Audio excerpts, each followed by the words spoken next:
In today's video, we'll walk through the steps of building simple shelves to organize a small closet. Now, this is an inexpensive project that can be completed in a weekend that will make a big difference in your home. For us, we have limited storage, so adding custom shelving to each closet in our home has helped keep our family organized. After removing all the stuff, I took measurements and did some brainstorming on the best layout for what we need to store. This closet is 43 inches wide by 28 inches deep and 96 inches in height. We decided to put the top shelf up 76 inches from the floor, and this would give us plenty of height for a larger bin to fit on it and space to hang clothing and other items below. I used a level to draw a line at the 76-inch height the shelf will rest at, and you could certainly use a laser level if you'd prefer, but this works just fine. The next step is to find the studs in the wall so you'll be able to attach the shelf supports and shelves securely. The rear wall had two middle studs 16 inches on center and then studs at each corner. The left wall had one stud in the center and again at each corner.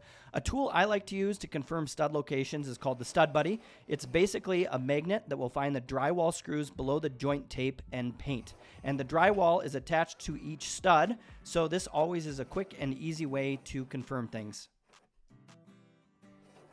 Before heading out to the shop, I laid down some construction paper so I don't track in a bunch of sawdust when I'm going back and forth to the garage where I'll be building all the shelves.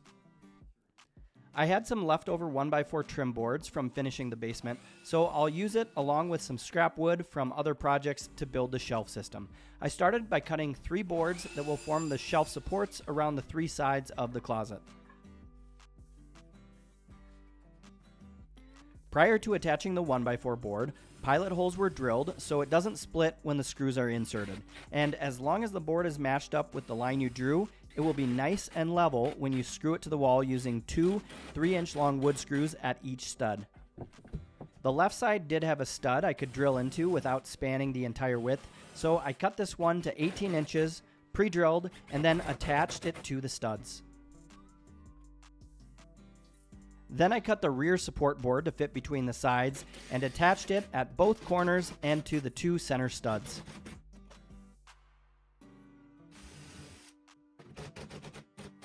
I had a scrap sheet of 3/4 inch thick radiata pine that I'll use to build each of the shelves.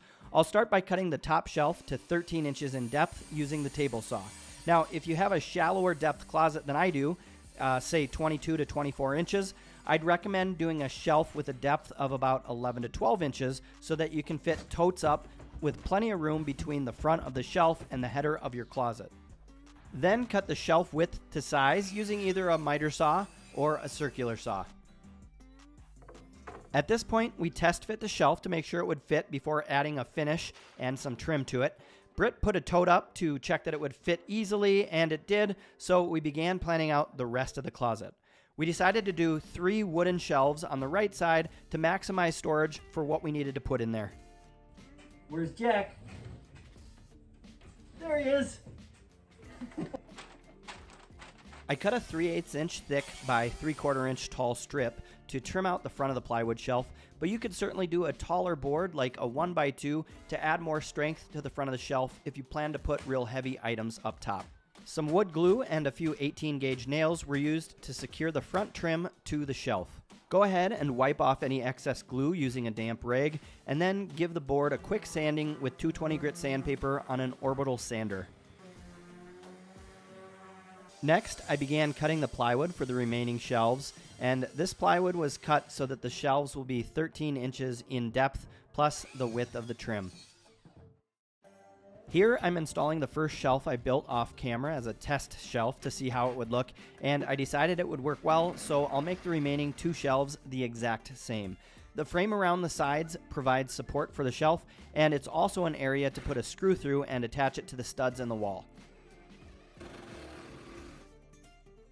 The next step was to apply a finish to the big top shelf for the closet. I like going with water-based wood stains because they dry quickly and they don't smell.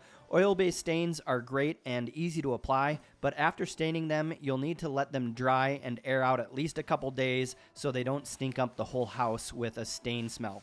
Now with the water-based, it dries super quick and you can put on a second coat in minutes and then a poly as soon as that second coat dries. I'm using the golden oak color for this project.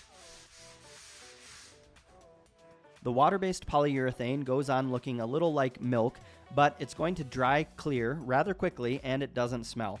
I like to do 2 coats and recommend doing a light sand between the coats so you have a nice smooth shelf. As soon as the shelf had dried, I took it inside and rested it on the supports. It was then secured by using 18 gauge nails from the top of the shelf into those supports. I measured about 10 inches back from the rear support and then attached a rod holder on each side. This gives a clothing hanger plenty of room. Just pre-drill and then insert the small screws that come with the rod holders.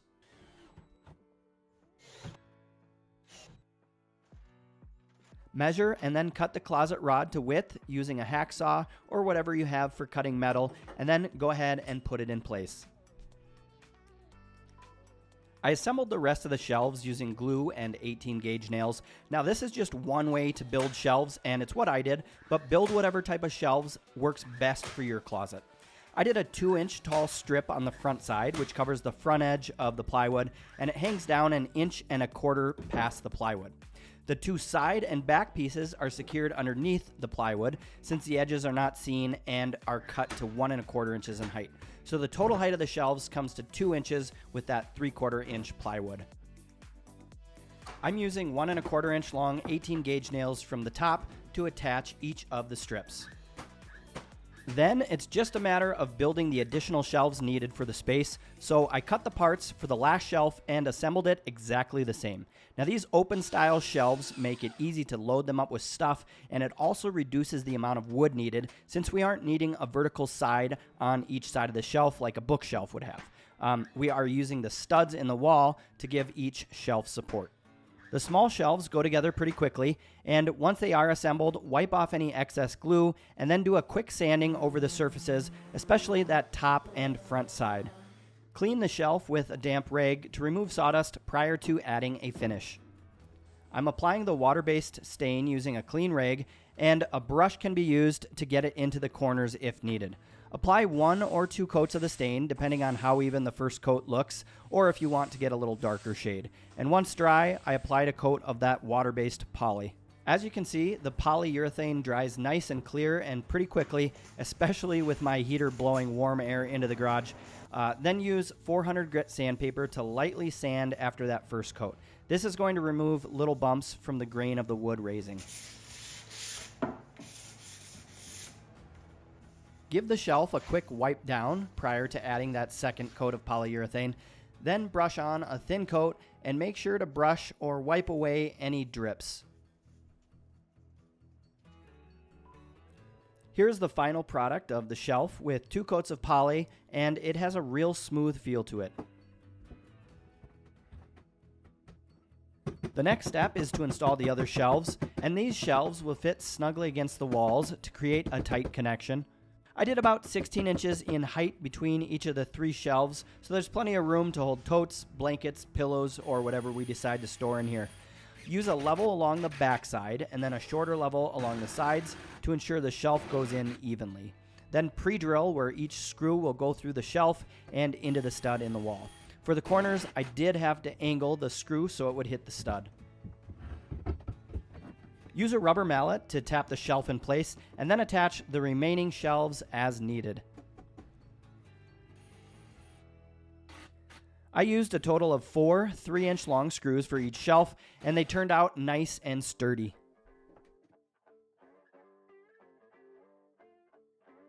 Once complete, clean up the area with a shop vac and then touch up anything you need to. I forgot to add stain after making a cut, so I brushed on a little stain, used a magic eraser to get rid of pencil marks, added a couple additional screws, and then picked up the construction paper. That's all there was to it.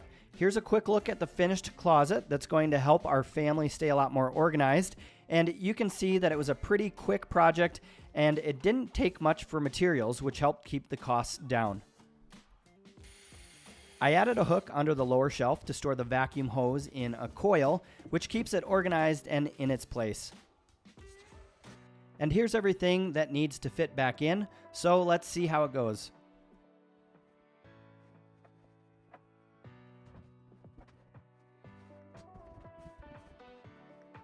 All right, thanks so much for tuning in to watch this video on building shelves and organizing a small closet.